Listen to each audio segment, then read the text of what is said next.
Las huellas ocultas. Desde la colección Cuadernos anarquistas, realizado en dupla por Domingo Atrasado y el Espantapárrafos, trazamos unas huellas antes de dar el primer paso. Con prólogo de María Alejandra Garcés y epílogo de Paula Andrea Lozada, ilustraciones de Uno Más, se desgranan escritos autobiográficos. Por fortuna, no son solemnizados por el ego, autores de diferentes trayectorias, países y lenguas. Jorge Bocanera formula preguntas al espejo. Por el cañón del Conveima, Nelson Romero entrega un texto con el duro e irónico título de Escribir para no matar, un diálogo conmigo mismo. Hay una ruta invisible entre ese cañón del Tolima y la alemana Hona Burghardt, que pregunta por nadie y podría acaso responderle después en un rincón bogotano Iván Darío Álvarez, que delira a dúo desde otro lado del espejo. En esa misma ciudad, el poeta y ensayista Juan Esteban Londoño recuerda que la poesía es la voz de la nada vaciando nuestras certezas. Posiblemente en una cueva de Costa Rica, Singonia Singón recuerda paralelamente su gusto por la narrativa y la poesía. La palabra de Jaime Londoño es suscitada por una suerte de entrevista de un espejo de agua. En una calle bogotana que en otra época sus propios habitantes llamaron la colina de la deshonra, Celedonio Orjuela tampoco puede olvidarse de nuestra proverbial violencia. La colombiana Mónica Triana no puede imaginar su vida sin la necesidad de escribir ensayos, poesía y dramaturgia, es decir, sin creatividad. El mexicano José Ángel Leiva escribe su autoentrevista Yo, mi inquisidor, en la urbe mexicana. Y su coterráneo Marco Antonio Campos, en su reflexión sobre los inicios literarios de un autor, nos muestra un recorrido en el aprendizaje de la literatura porque su destino parecía estar marcado por el boxeo u otra clase de deporte. Rocío Gutiérrez, entre libros y otros viejos asuntos humanos, recuerda sin presunción su recorrido por libros y estantes, por esos objetos mágicos que tanto nos ofrece. Desde Chile, María Luisa Martínez recuerda a Pasolini que, ante las preguntas sobre sus últimos talentos artísticos de poeta, novelista, dialoguista o director de cine, afirma que en su pasaporte escribe simplemente ser escritor.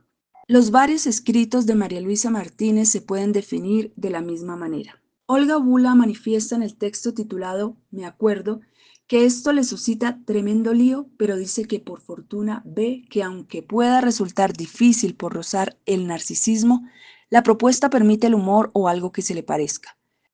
La apuesta en el abismo del poema de María Clemencia Sánchez, colombiana, tiene una memoria relevante. Por esa memoria circulan sus encuentros con obras y creadores.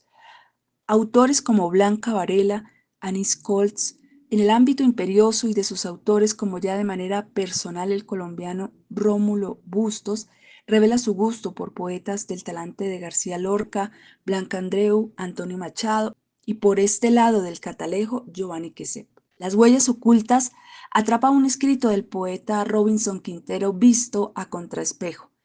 Es una conversación divertida cara a contraespejo sobre ese otro espejo que es la escritura. Otro colombiano, Felipe Agudelo, titula su texto Entrevista con el aduanero. Cuando se le pregunta cuál es su ocupación, responde con firmeza, ninguna que dure. Después de su nombre y su ocupación, se le pregunta por su sexo. La respuesta resulta obvia, cada vez que se presente la ocasión.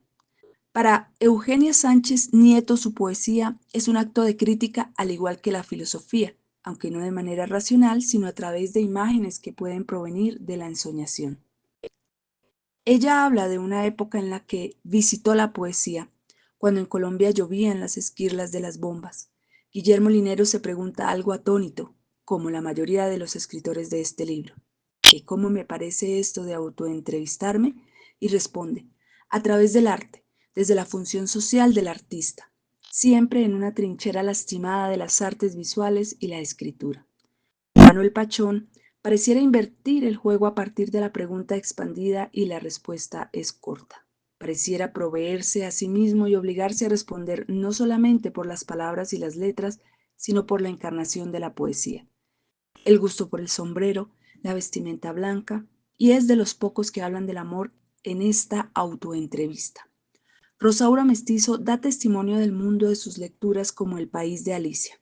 Hace un recorrido por sus principales interlocutores, como Agatha Christie o Doris Lessing, para recordarnos que la lectura es el primer escaño hacia la escritura. Tobías Burgart, reconocido traductor de Antonio Porcia, Roberto Juarros y Olga Orozco, se nombra como poeta de poetas, en palabras de Novalis, reconociendo una labor a veces olvidada que es la de traducir la música de las palabras. El ilustrador Víctor Sánchez, uno más, simula el ejercicio de un interrogatorio ante preguntas puntuales como anécdotas acerca de la vida de Marcel Duchamp, René Char o Gilles Deleuze, para responder desde su cotidianidad colombiana a manera de la existencia de un paréntesis de la vida y de la muerte. Jaime Echeverry se pregunta si es más cara que su máscara. Nos ofrece la memoria de la crítica literaria en Colombia como un espejo empañado que refleja el arte. Víctor Rojas, conocedor de la mitología nórdica como pocos, se declara un hombre sin dioses y se aferra a la poesía como el último brote del árbol que se salva. Juan Manuel Roca se deja preguntar por nadie y no deja de responder con ironía, en especial sobre sí mismo. Y cierra este libro con un poema que arenga al cuerpo en el que resuena la risa de nadie sobre esos escritores que han sabido burlarse de sí mismos.